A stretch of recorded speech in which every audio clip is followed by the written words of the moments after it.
Nasceu em Torrehermosa, no reino de Aragão, na Espanha, filho de Martinho Bailão e Isabel Jubera, a 16 de maio de 1540, festa de Pentecostes, chamada de Páscoa cor-de-rosa, daí chamar-se Pascal.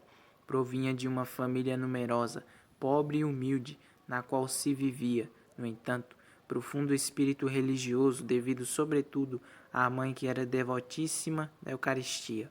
Biógrafos dizem também que era muito generosa em dar esmolas aos pobres. Pascal não pôde frequentar a escola porque seu pai precisava que ele cuidasse do rebanho, serviço que exerceu com grande dedicação, até mesmo quando este encargo lhe era ocasionalmente conferido por um ou outro pastor. Executando seu trabalho distante do povoado e da igreja, passava horas inteiras em oração, privando-se de alimentos para dominar ou adestrar seu corpo. Era desses que tinha o hábito de flagelação. Longe do ruído, nas montanhas, cuidando das ovelhas, tinha tempo para rezar, meditar, louvar a Deus e venerar Maria. De trato amável nos relacionamentos, com sua doçura e serenidade, conquistou a amizade de muitos pastores que encontrava nas alturas dos montes e nos vales da Andalúzia, e entre os quais começou seu primeiro apostolado com simplicidade e ardor sincero. Procurava pastagens das quais pudesse ver uma igreja em que se conservava a Eucaristia, para adorá-la enquanto seus rebanhos pastavam, como confidenciou ao companheiro de trabalho que havia de dar este testemunho 18 anos depois de sua morte.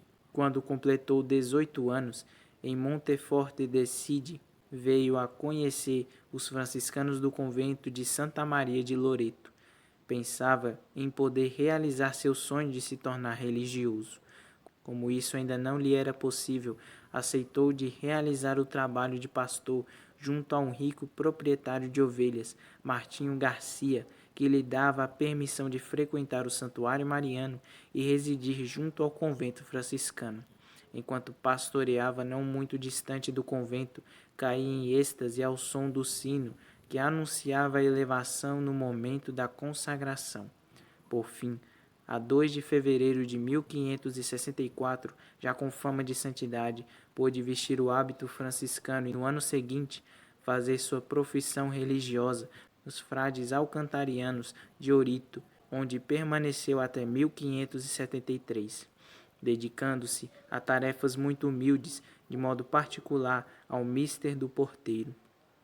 Muito estimado pela vida de austeridade que levava e favorecido pelos dons do Espírito Santo, entre os quais do dom da sabedoria infusa, o iletrado Pascal, que tinha aprendido a ler enquanto pastoreava o rebanho e depois conseguiu apenas escrever alguma coisa, era procurado por pessoas eruditas que vinham se aconselhar com ele. De 1573 a 1589, sua vida transcorreu em diferentes conventos da província de Alicante.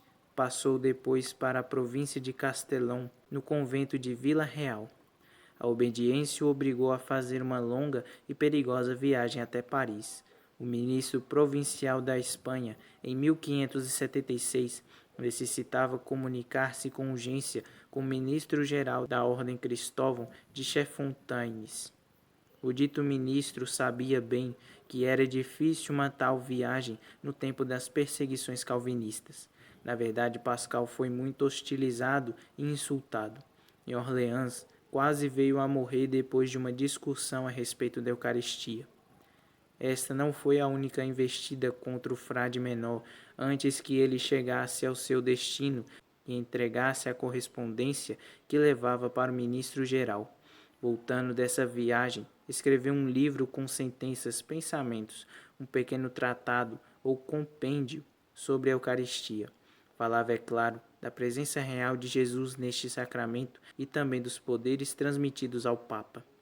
Mereceu ele receber o cognome de teólogo da Eucaristia, não somente por ter resolvido as questões dos adversários na França, mas também pela coletânea de escritos que deixou a respeito do sacramento da Eucaristia, que foi sempre o centro de sua intensa vida espiritual e a marca mais evidente de sua vida.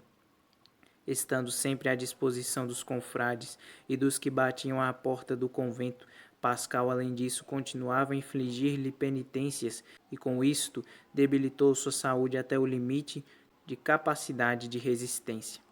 Os últimos anos de vida de Pascal se transcorreram no convento de Vila Real, em Valência, exercendo sempre o ofício de porteiro e de esmolé, muito estimado por toda a população, de modo especial pelos mais simples e pelas crianças.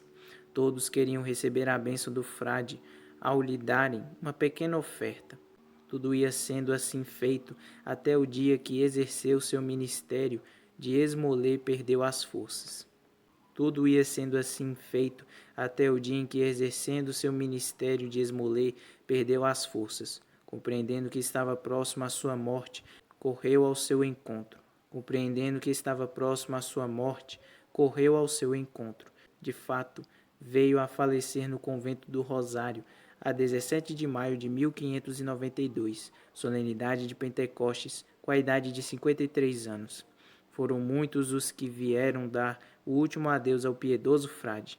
Os biólogos contam que durante a celebração da missa de Ezequias, no momento da elevação do cálice e da patena, seu corpo já enrijecido pela morte reabriu os olhos para fixar o pão e o vinho da Eucaristia, dando assim seu último testemunho de apreço pelo Santíssimo Sacramento. Sua santidade foi confirmada por muitos milagres que espalharam sua fama por todo o mundo católico. 26 anos depois, no dia 29 de outubro de 1618, era proclamado bem-aventurado, beato, por Paulo V, e a 16 de outubro de 1690, canonizado por Alexandre VIII. O Papa Leão XIII, no dia 26 de novembro de 1897, proclamou-o padroeiro das devoções eucarísticas e pouco depois também dos congressos eucarísticos internacionais. São Pascal Bailão, rogai por nós.